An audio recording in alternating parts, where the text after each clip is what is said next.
Now let's bring in our very own Bosi Nomofaya, the editor of Business News, to help us understand the importance of this trip, first to China and to Africa. I know that China has been making a lot of moves in Africa for the past couple of years. And, you know, this is about the biggest summit China will be holding with the continent. How significant? First, let's talk about the trip President Xi Jinping is making to Zimbabwe. First to Zimbabwe and then to the rest of Africa. No, I will align myself with what John Mokwesi, our colleague, said there. You have across Africa issues with governance, with good governance. And you can just keep talking about how much billions and billions of dollars that the US and the Western Europe poured into Africa over the last decades, and you can hardly see the results. Now China is also investing in Africa, and there are concerns about corruption in Africa. If you check through online, you find, how has Africa spent those aid that we've received? How much have we spent, or how did we spend the Eurobonds, the proceeds from Eurobonds that are currently issued across the global marketplace? There are concerns about corruption in Ghana. You have the latest Transparency International report that came out about just 2 hours ago saying corruption is now the highest in South Africa, of all places on the African continent. Now, these are very sad stories that you find across the continent. So it's not much about what is going on. You find the years in which Zimbabwe has been looking east towards China and the rest of the Asia-Pacific region for economic safety net and revival because of the problems with the West. Yes, there's geopolitical tensions will be there, but of course you find that Zimbabwe is a country that needs to really work on political governance that will be transparent, that will be accountable to the people, that will make things happen. Listen to what John says. Look, millions of jobs have been promised, they haven't been delivered. And that is in the first. But look at Ethiopia, for example, at the Horn of Africa. Look at how much Ethiopia has been achieving in terms of the rail system and getting things done, because the process of good governance has been set in place. So you can't keep going on this way, pouring money down the drain if you don't look for best practices. Perhaps the Chinese want to use Zimbabwe as a poster boy, say, look, this is one of the worst case economic... if we can turn it around, we can turn everywhere else. We can turn anywhere else around. However, the political backdoor governance structure in Zimbabwe makes those investments look a little bit like the parable of the good seed that falls on the bad soil. Let's see how that goes. I mean, we definitely, the signs are there. We can only watch and see whether Mugabe is committed to turning things around in that country and making all of those billions that have been invested. You can't even see succession plan in place for Zimbabwe. You can't really tell who's taking over from President Mugabe. You can't even tell. Then that makes it difficult. That brings it to the question, because in spite of all of these potholes that we have seen across Africa and in a place like Zimbabwe, some of these investors, including China, still choose to come and pour in lots of billions of dollars. They see potentials. They see potential, they see promise, they see resources, they see agric, they see commodities, they see solid metals, they see population, they see a population of about 1 billion people across the continent who are yearning to have their first iPod, an iPad, who wants to see fast metro line, they want to see big supermarkets, they see a population that is hungry for healthcare, they see a population of very young women in Africa who wants good maternal health, who wants to live a good life, who want good education. These are things that the Chinese and the West see in Africa, and they see this hunger in our belly and in our eyes as well. So they believe that, look, put this money here, this is the right soil to put it. However, they've always been an issue across the world right now. Why would Africa keep squandering? And I use that word very carefully. In quote, the resources we've put in. We've received billions and billions, if not trillions of dollars over the last decades in aid. This money had gone all down the drain. You can see it. This money has been button into polio, into malaria, into HIV. Now we're talking about corruption in Liberia, Sierra Leone, Senegal, regarding Guinea, regarding the Ebola crisis, and you find these billions of dollars also going into private pockets of folks in those countries, according to media reports, buying luxury cars, SUVs with Ebola fund. Hold on a second.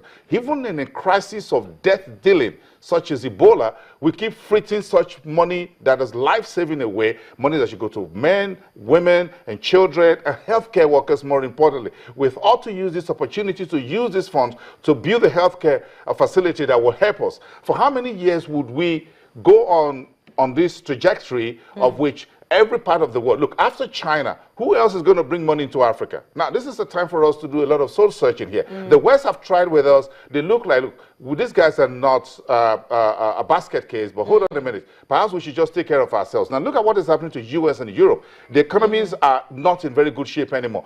Perhaps one day, with the way the Chinese economy is slowing down, perhaps it will get to a point in which China will not have as much money to throw around as they're doing today. All right, so basically, China, US, and other EU countries want the same thing from Africa. Yes, okay. yes. So should Africa jettison its relationship with the US and EU in favor of China? No. Because it looks like the US and the EU, in quote, got here first. And China is still saying there's still more space, I'm going in there. Yes. Should we swap partners? We haven't turned Africa around. So Africa needs all the help that it can get. We need fair trade, we need balanced trade, we need the right investment and everything. We need we don't need aid, but we need assistance, technical assistance that will help us get going. And I think we need ourselves. However, we need to fix ourselves. We need ourselves, we need to talk to each other, and I think the African Union and others that are working in this regard have a free trade movement. You have a common passport for the whole of the African continent, perhaps a single visa that will cover all the 54 countries on the continent. That will help. You see some cross-border investments starting to take place, like Dangote Cement going across South Africa. We would want for such investment from other African countries to be in Nigeria as well, and vice versa. When we break down those barriers, we'll begin to see things. However, we need to get to a point in which political and public governance becomes such a seamless and such a good template for foreign money, including domestic money, to come in and stay. Look at countries like Nigeria. We want to do with a number of issues. We have issues with the Land Use Act because you can come in and grab the land. Nobody's sure about issues with foreclosure. We have so many issues to deal with. I know. However, politically speaking, we need to deal with it. The Chinese have the money to spend now. However, this money will not remain there forever. There will be a point somewhere along the line in which China will say, look, hold on, we've poured XY amount into Africa. What has been the result? Right now, they are spending money so much as if the money is growing on trees. It doesn't grow on trees. Perhaps someday, that day will come very soon, and when the Chinese say, look, let us stop and search whether Africa was worth the investment, I hope by then we would have used what they have put on the ground on the continent to have leapfrog our own development. Bossing Omofaye, thank you so much. Business editor of Channels Television. Always a pleasure to have you on the show. Thank you. Thank you. Let's take a short break on Network Africa. When we come back, World Health Organization warns that climate change could cause an increase in deadly diseases by the year 2030. I beg your pardon. Just in a moment. We'll be right back. Welcome back. You're watching Network Africa on Channels Television. As world leaders rally to find a lasting solution to the devastating effect of climate change at the ongoing COP21 summit in Paris, the World Health Organization has warned that by the year 2030, climate change will be causing a minimum of 250,000 additional deaths a year around the world. Dr. Diarmaid Campbell-Landrum, scientist and team leader at climate change with the World Health Organization, believes that as climate change progresses, there will be an increase in vector-borne diseases, water-borne diseases, in undernutrition, heat stress, and so on.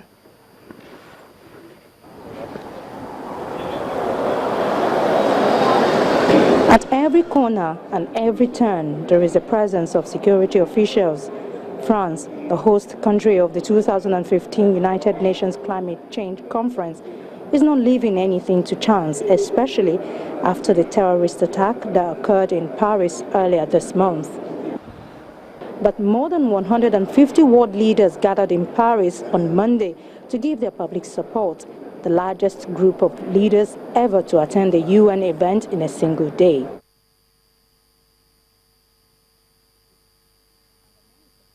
As climate change progresses, we are expecting that it will cause increases in vector-borne diseases, in waterborne diseases, in undernutrition, in heat stress, and so on. And our estimates indicate that by the year 2030, that climate change will be causing, at a minimum, an additional 250,000 deaths a year around the world. Also, at the same time, if we continue to use highly polluting energy systems, we will either maintain or increase the 7 million deaths that we suffer every year from air pollution. Health is central to the climate change agreement. It was one of the three main motivations for writing the original treaty in 1992. And the reason that we are so concerned about the effects of climate change on health are that many of the largest disease problems that we face are highly sensitive to climate conditions. These include diseases such as malaria, such as undernutrition, and such as waterborne disease, diarrhea and other waterborne diseases. So as climate change progresses, it threatens to make all of these problems worse. One of the main things that countries can do is to strengthen their health systems to protect populations from climate-sensitive disease risks.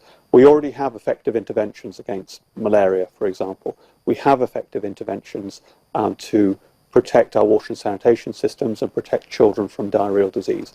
What we need to do is to strengthen those systems and also particularly to take account of the climate risks to all of those diseases. It's very important for countries to invest in the policies that can actually at the same time improve health and reduce emissions. Let me give you just one example. One important thing is, for example, in the transport arena, to look at way of transports that are enhancing physical activities, because we know that that will benefit health, but also we know that that will reduce emission.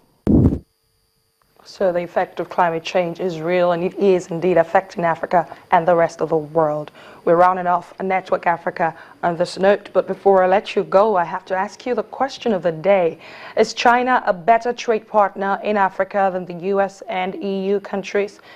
Is China a better trade partner in Africa than the US and EU countries? Please send your answers to networkafrica@channelstv.com or find me on Twitter at @DeshawaJosh. Is China a better trade partner in Africa than the US and EU countries? networkafrica@channelstv.com is where to send your answers to, and find me on Twitter at @DeshawaJosh.